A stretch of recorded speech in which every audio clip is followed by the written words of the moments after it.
Okay, without more ado, I'd like to get Lewis to put on slide 2, first of all. The seminar has 2 parts to it.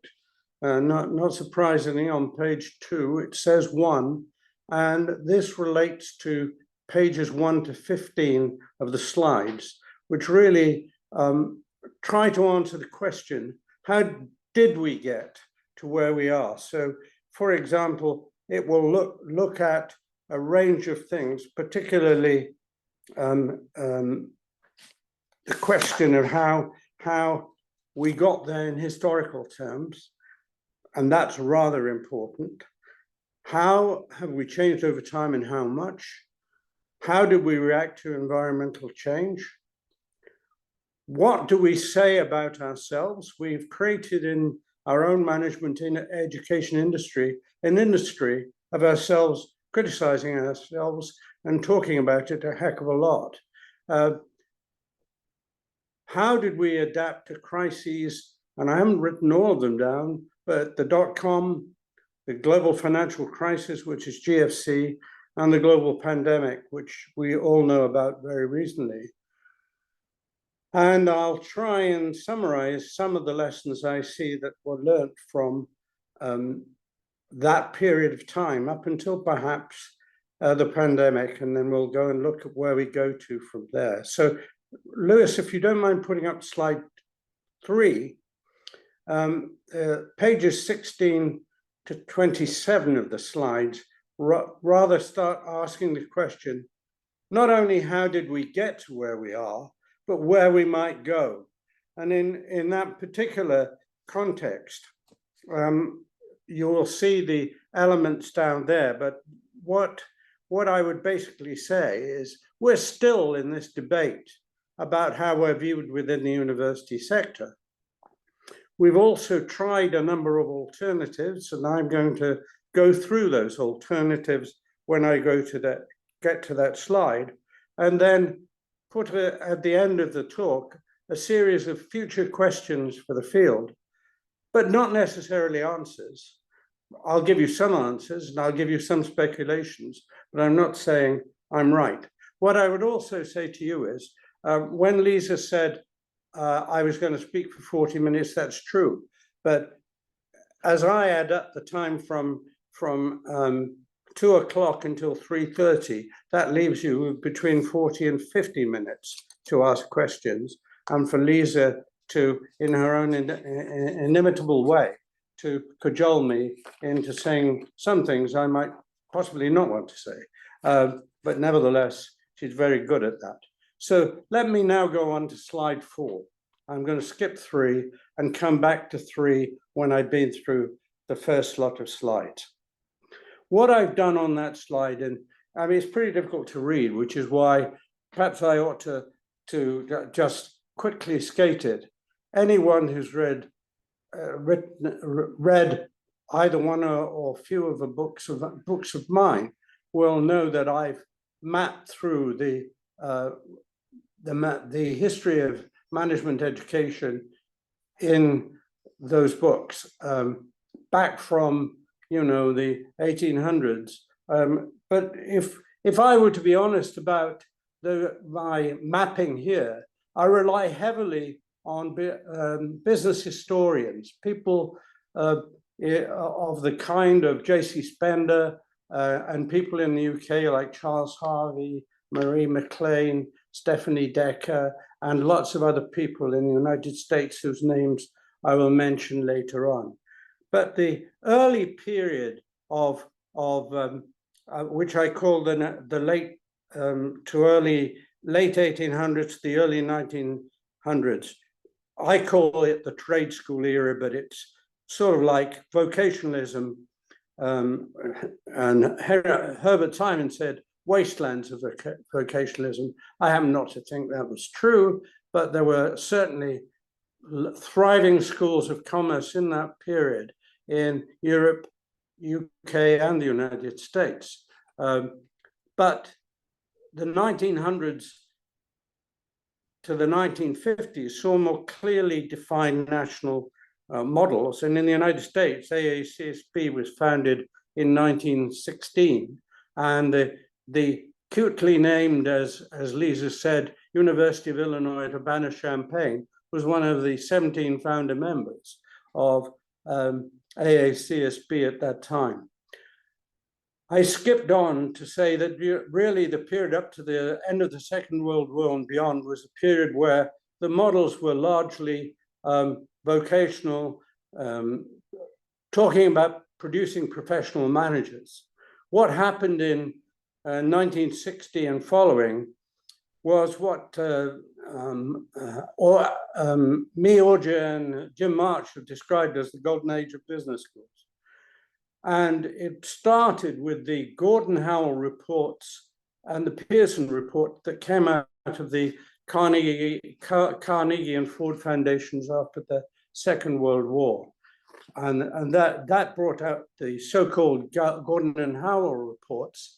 But in Britain, shortly thereafter, the Franks report, and in Australia, I know there are 1 or 2 Australian people in the audience, the Jackson report. And indeed, I went and was a professor at AGSM, which was the school that originally was set up as a result of the Jackson report. I was also one of the founding faculty members of London Business School when it started in the 1970s.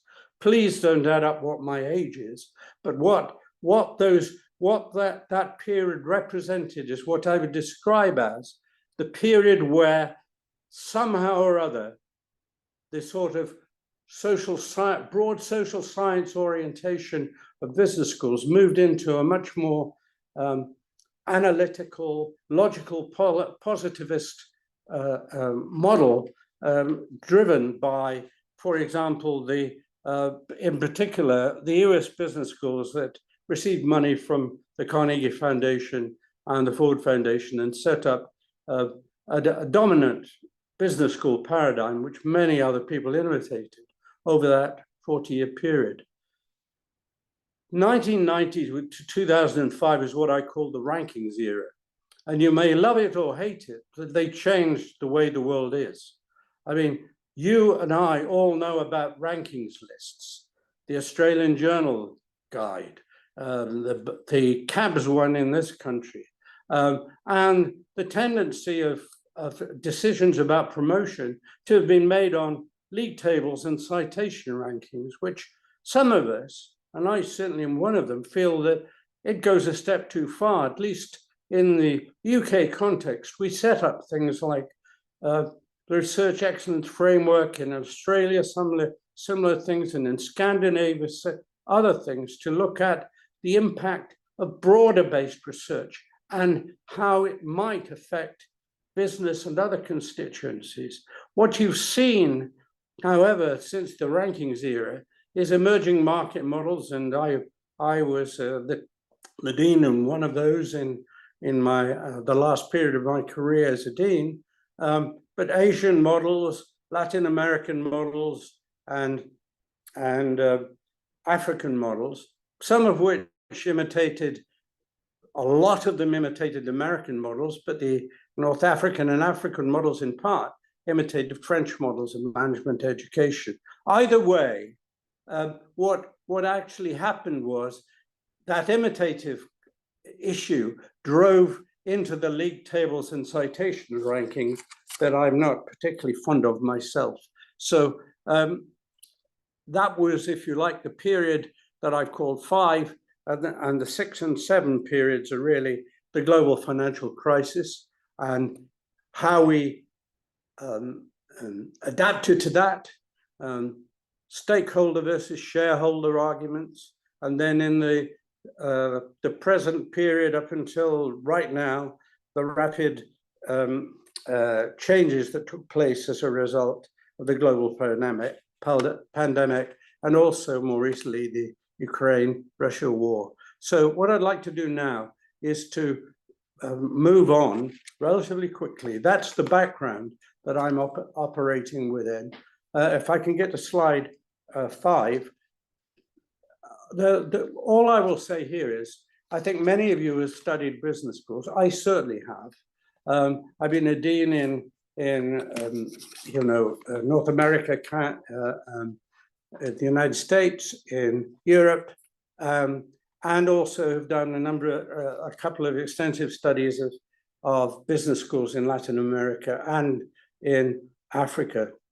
And all I want to point out in this slide is, I'm not going to read them, but if you take the first bullet point, there is no one size fits all. It may well be that one paradigm, maybe the North American paradigm, was the initial imitative factor in some cases, but the important driving point is the one in the second and third sentences, is there's no meaning without culture and context. In other words, you have to adapt the models to the conditions that exist in those environments, including the quality of the students, the resources, and the cultural issues and the value and belief systems in those countries. So I say, look, there isn't one size. There are adaptations, but there are, as I say in the bottom bullet point of that slide, what I would call blind spots and dominant logics amongst them. There was a tendency to imitate dominant designs, such as the US business school model, but in those countries which were colonized by the French, particularly in North Africa, you would see the adoption of French or other European models in those business schools. That is one thing that I think goes throughout. But the other question that's gone throughout, in my opinion, is that we've been fighting the whole way with business schools about our position and our reputation in the context of the university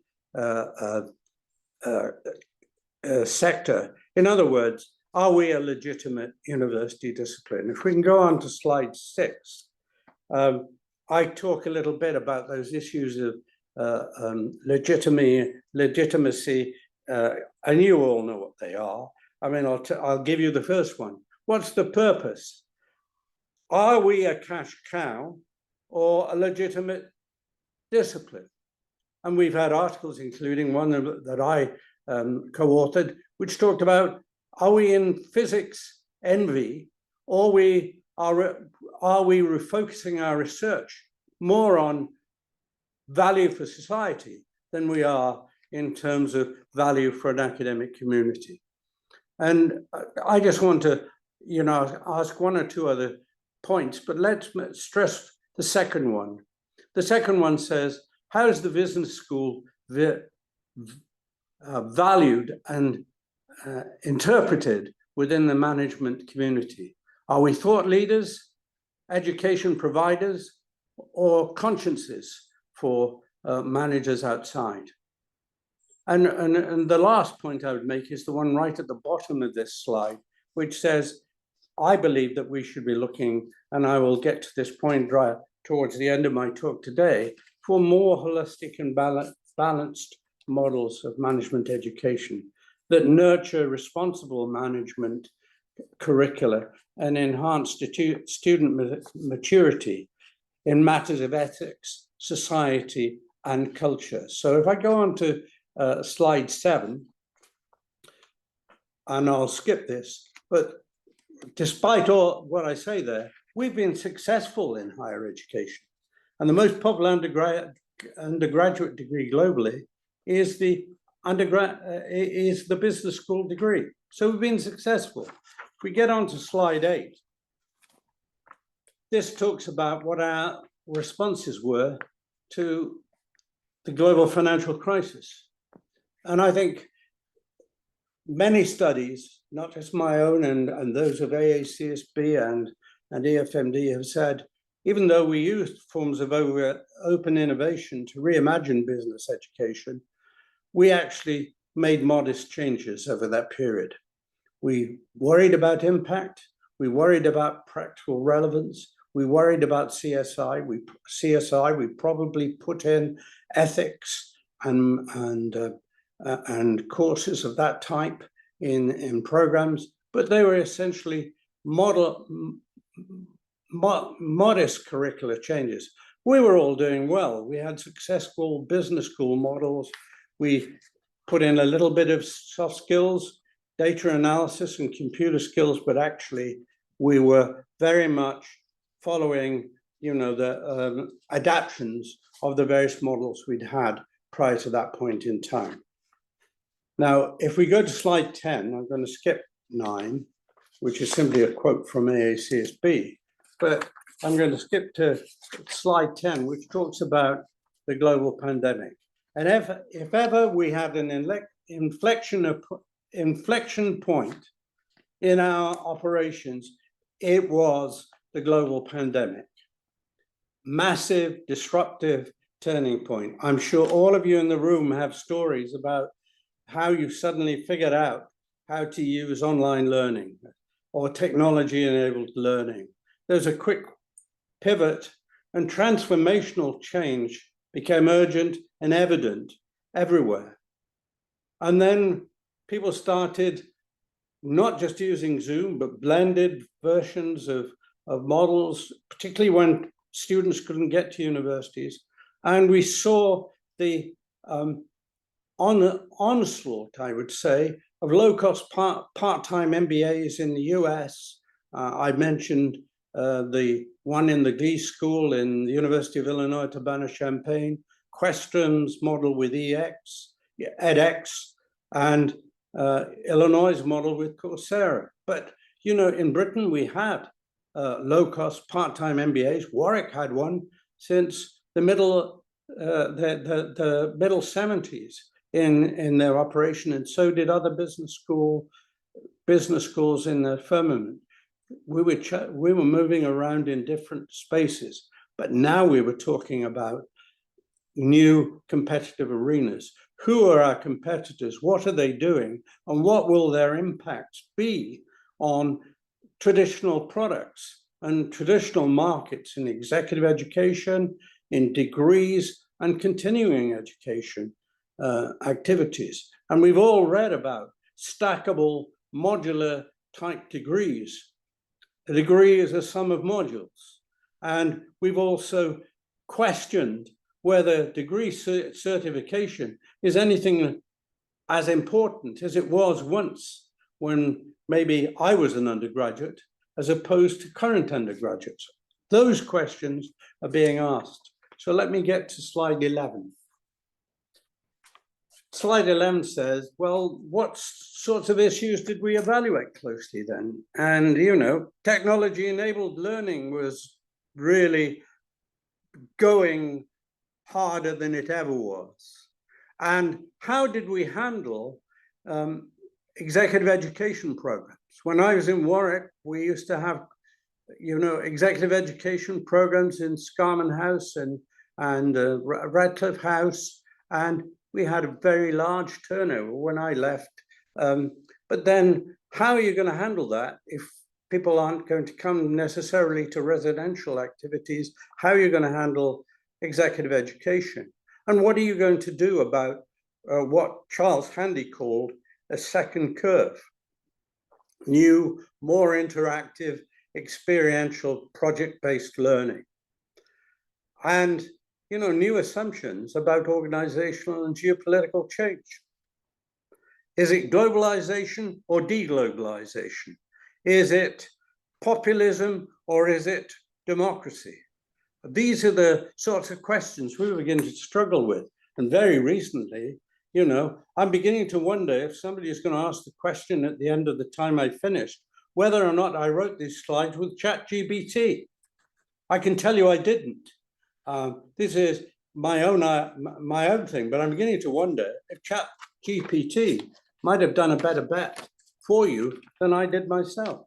But on the other hand, how do we use these technologies effectively in doing due diligence with students, but at the same time increasing the worth and merit of management education? So if I move on to slide 12, let me begin by asking what I would call more strategic questions.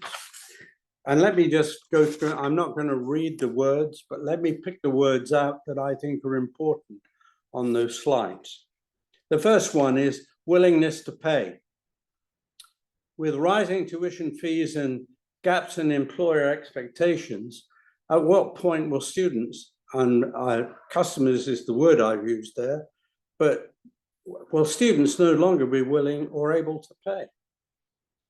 And what will be the future of undergraduate and postgraduate degrees in management education? I mean, if we're going to modularize MBAs, will the MBA be a killer product in the future, as it has been in the past? And, you know, what I think we've really involved in this period is what I call a period of important, innovative examination. And I capture that in the last point I'm making on innovation, which is we should be studying the real options that exist there, in certain environments we're in, and innovating where we consider it appropriate, and taking a number of chances on the way in which education is taking place. Can I go on to slide 13? You know, I'd say as management educators and indeed as academics, we've had a wonderful time, you know, criticizing ourselves. I mean, you know, I'm not going to read all these articles out, but I'm sure many of you know them. But let me go to the middle. Samantha Ghoshal, the late Samantha Ghoshal's article, which basically took to the capital asset pricing model and all the efficient market models and said, well, they were exemplifying greed is good, and they weren't broad models of teaching people what management was about. All I chose to do on this slide was to go from people in the late 1980s all the way up to 2020. And you know, those of you who remember Dennis Turish's book, The Nonsense of Management Studies, or I forgot exactly what the title was, but at least in part, he says that some business school research is largely gobbledygook. Well, I'm not sure he uses the word gobbledygook, but it's pretty close to what the argument is that he's making. And then other people have talked about, Jeff Pfeffer, for example, management research should be helping management practice more. And Paul Schumacher at Wharton stresses that analytical models and reductionism are not realistic in a complex, messy world. I could go through more of those, but the whole point is we've been really good at criticizing ourselves. And so in the next slide, what I do, if Lewis can just quickly flick it over, is sort of saying, well, what are the implications of our criticisms and observations about management education? Well, in the US at least, the strong link in the US with, if you like, the Gordon Howell model, with many schools increasingly over that period and even now being named by the very rich, combined with an overemphasis on libertarian capitalism at the expense of sustainability, the UN sustainable goals, and responsible management. And to a degree, the curriculum is still far too skewed to quantitative subjects, often at the expense of other subjects. I'm not saying it is everywhere, but there's still evidence that that's the case. The third point is there's very little regard for the needs of the public sector, the healthcare sector, and NGOs. There are schools. Cardiff is a good example of public value school in this country. But what you discover, and this is a personal observation, as your career progresses, you use hard skills much less, but there's a need to develop leadership skills. I started off with a PhD in mathematical statistics and decision theory. I learned my leadership skills as dean on the go through other academics and so on and so forth. And now if one looks at executive education, the balance is in exactly opposite direction to that of an often typical MBA curriculum. So let me go to my last slide in this batch, number 15. So we were suggesting in those writings what were the kinds of skills that managers needed. And it wasn't just analytical skills, but the skills also of criticism and synthesis. The skills of what happens in an university. And I've listed, the kinds of skills that become important. Sense making, and I've given as an example there, understanding uncertainty, understanding disruptive technology, realizing that there's a new social contract and sustainability, skills, coping with complexity, ambiguity, and change, abilities, not just speaking, but having those soft skills and empathy to work with others. So that's what I have done as a sort of summary of where we got to at whatever time you want to tell me I got to it. But I'd say roughly when we were waking up to the fact that COVID had emerged, and that period was the post-March 2020 period in the UK, not necessarily elsewhere. It may have been slightly later. When we were in Italy for the EFMD conference in 2020, it was a week later we had a lockdown in the UK. So I think there was evidence of it slightly in Europe before, and perhaps in Southeast Asia right towards the Christmas period before. But late 2019, early 2020. So if you don't mind, Lewis, could I just go back to ensure that everybody is still following the gist of what I'm trying to say? Could we go back to slide 3? And slide 3 was saying, where might we go? So in the subsequent slides that I'm going to ask Lewis to put up, I'm going to say, well, what actually did we do when we saw all this thing happening? Apart from clearly adopting to technology and so on and so forth. But we started asking ourselves questions like, about alternative models, like about liberal management education, directions for management education, research, for example, in terms of not only rigor and relevance, but reach, and movements like RRBM, the Responsible Research in Business and Management initiatives, and practical societal impact came to fore in our discussions about research. But what I do at the end of these slides in a minute, 26 and 27, is pose future questions for the field. So I'm just going to go through these remaining slides, and my timing suggests I'm at about 32 minutes. So I have 8 minutes to go over 16 to 27, which I think I can do. But if I don't, I can raise it somewhere else. Can Lewis, can you go to slide 16? So examining for the futures. So if you look at that particular slide, I've got a whole set of words, but then basically what we're starting to look at increasingly are new strategic alliances and new learning platforms. I mean, edX is a learning platform, Coursera is a learning platform. We've had a lot more discussion about those things.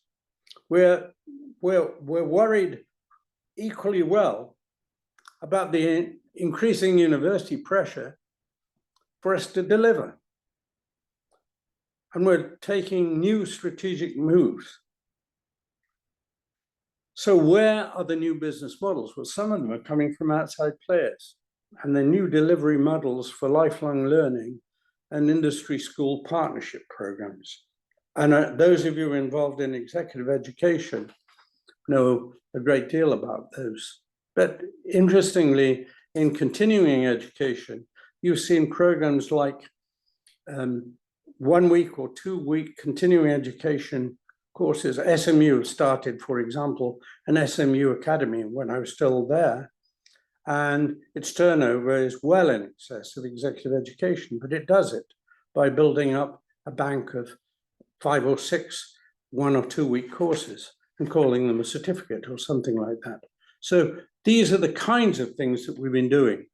Stackable degrees, new ideas, realizing that if we're not an elite school, we've got to do something different, and we can't compete on the same territory as, if you like, the leading schools in the FD lists or in the Business Week lists or whatever it is. So if we can go to slide 18. Well, what are the futures and issues with business model evolution? Well, I've talked about technological disruption already, but to some extent, the boundaries between existing schools and new competition blurs. I mean, I know in Questrom, because I held a distinguished professorship there after I left SMU. I mean, we've done a lot of work with edX. Illinois, an old school, has done a lot of work with Coursera. Schools in the UK, including the Open University, have taken upon themselves to work with FutureLearn.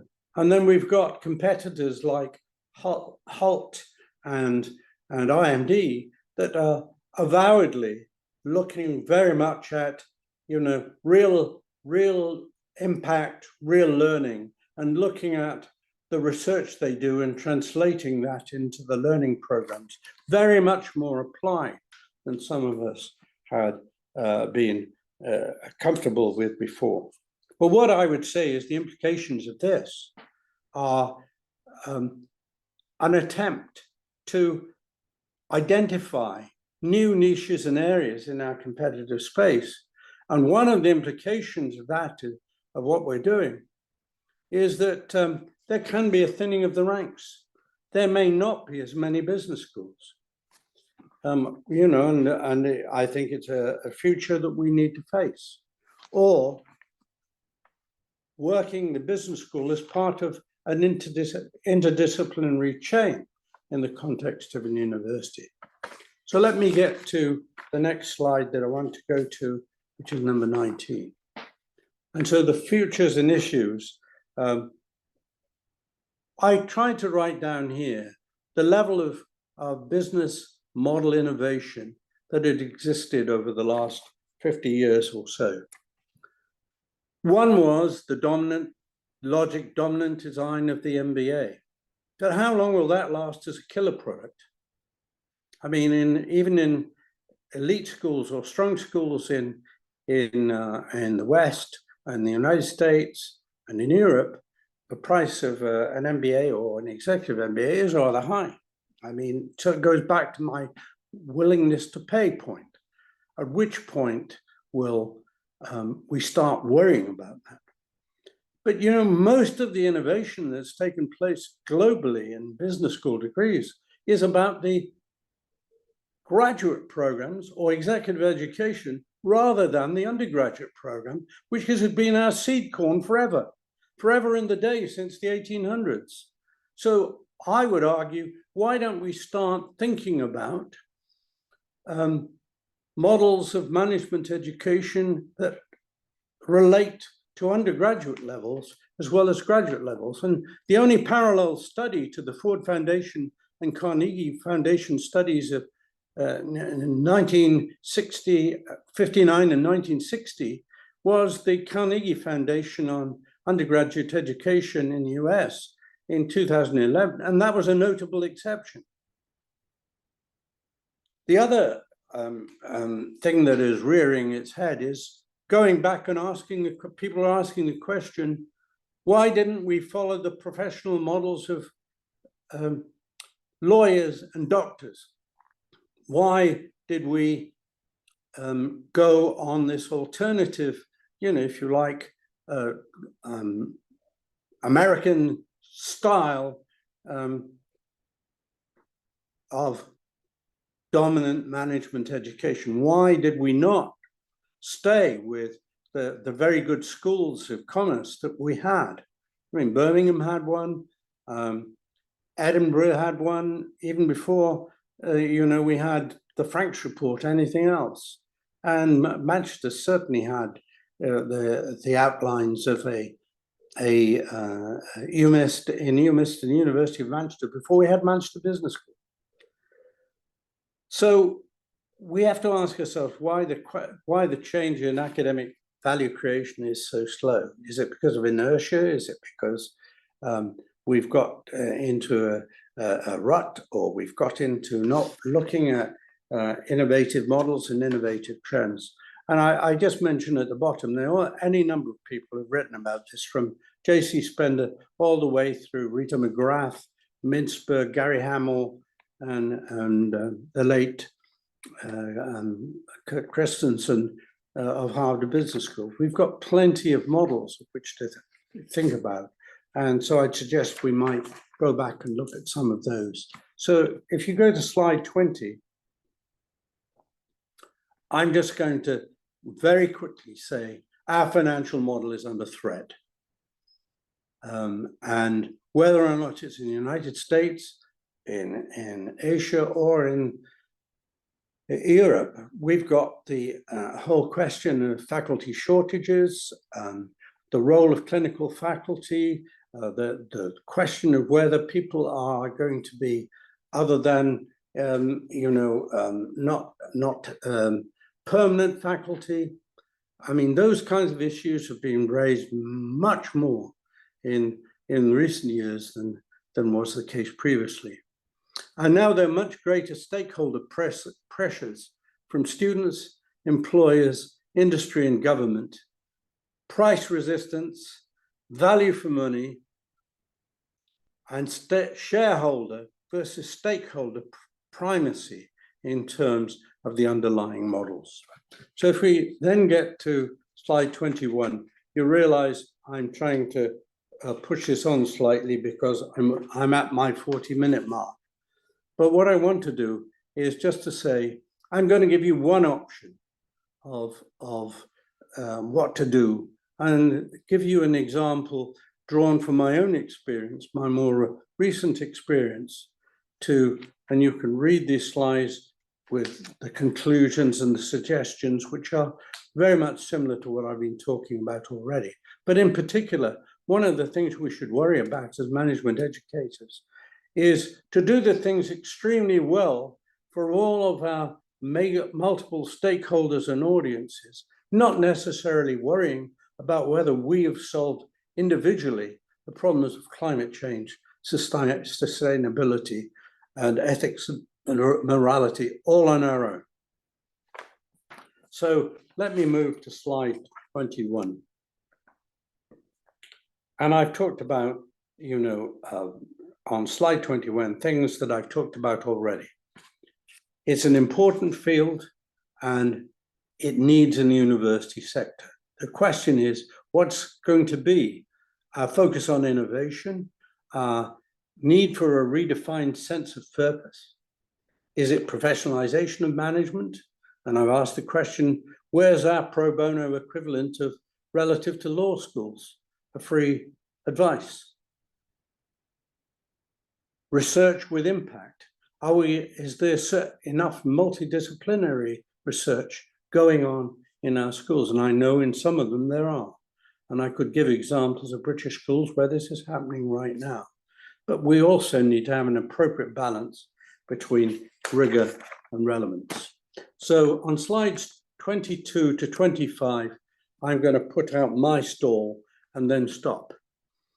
On slides 22 to 25, I've given you my view about one model, one innovative model, not the only one, but innovative models of management education. And I go back to you and suggest, what's the role of a university? One is basic research, which is the generation of new knowledge.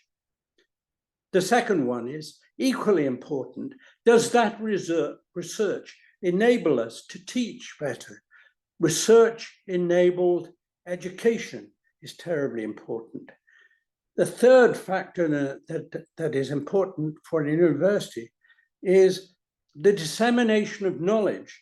Knowledge not just to students, but to society as well, to all of our stakeholders. And therefore, I would argue that the fourth responsibility of an university is to form, build, and preserve the foundations of society and civilization at a global level.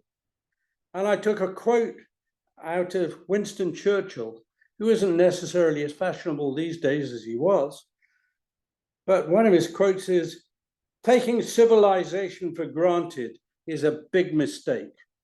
I'd say the fourth aim of an university is to recognize where global citizens, whether you use the words people and planet or what other words may be used, I think this is terribly important.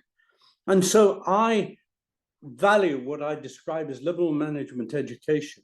And I've given you my definition at the bottom, aims to produce responsible citizen leaders of the maturity and enlightened perspective to lead in organizations and society. Well, you can say to me, that's written by a PR consultant, but it's not. It's written by somebody who genuinely believes that an university-based business school model where we get the disciplines to interact with each other, the university departments regarding themselves as equal, is the way to approach management education, a holistic approach to management education. So what I've done very, very quickly, and you can read this up yourself and contact me for further details if you wish. Let's just get to slides 23 to 25. This is an introduction to SMU. It was founded in 2000, and if any of you want to read the evolution of how it had gone from 2000 to 2020, I finished a process study on that, which was published a year ago, and you can read it in there.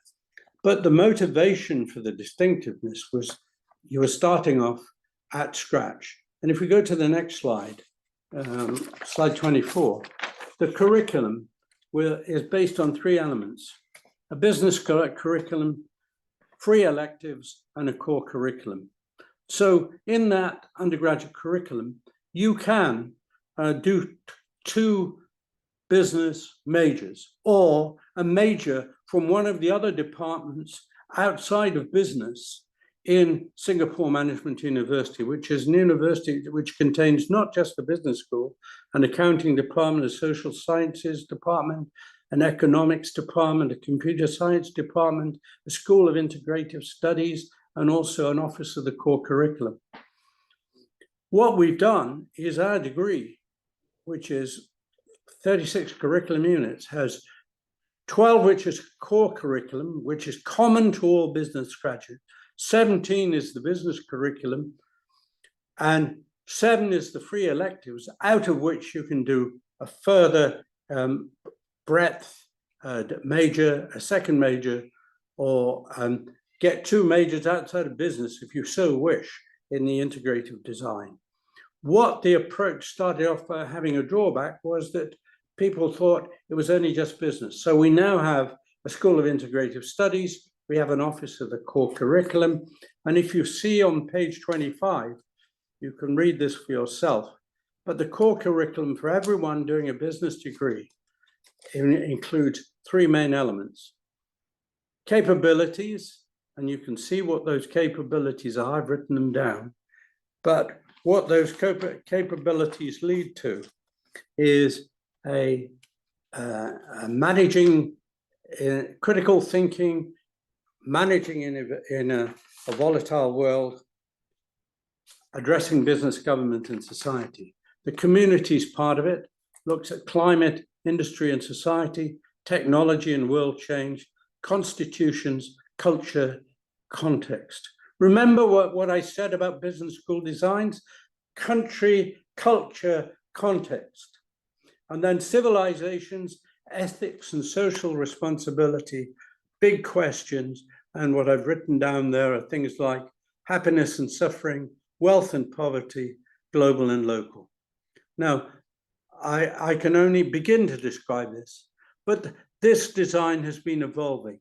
It has brought in even more multidisciplinarity, reduced the number of absolute required business courses in order to get more integration into the curriculum. So this is evolving as I sit here at the moment. So let me just say to Lisa, I've gone over my time, but if she doesn't mind, I'm just going to put up slides 26 and 27, which raise a bunch of questions, and I'll just go through them very, very quickly. We're at a tipping point. Where does innovation occur? And that's really in the first 2 points. The third point is, what's the purpose, impact, and value of management education to society? The fourth one is, do professional accreditations and media rankings encourage imitation and hamper leadership, vision, courage, and discovery-driven changes? Isomorphism is everywhere in AMBER, EFMD, and AACSB. You know, we're copying each other.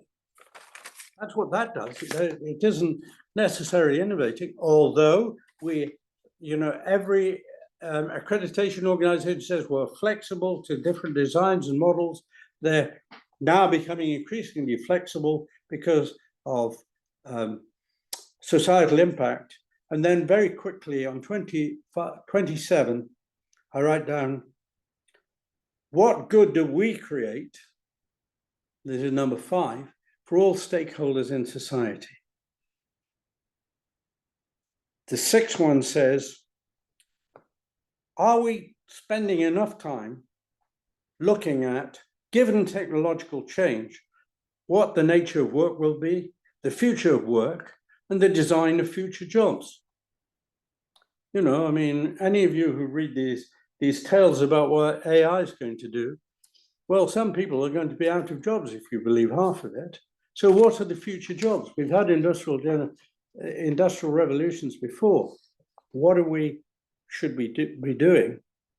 And the last 2 points is to say, the 7th point is really my civilization point, and the 8th point is, can scenario and futures models provide material for assessing real future options? I think they can. And those of you, and I know 1 or 2 of you, went to listen to the ABIS study there, the Academy of Business and Society feature study, which was written up and presented just now.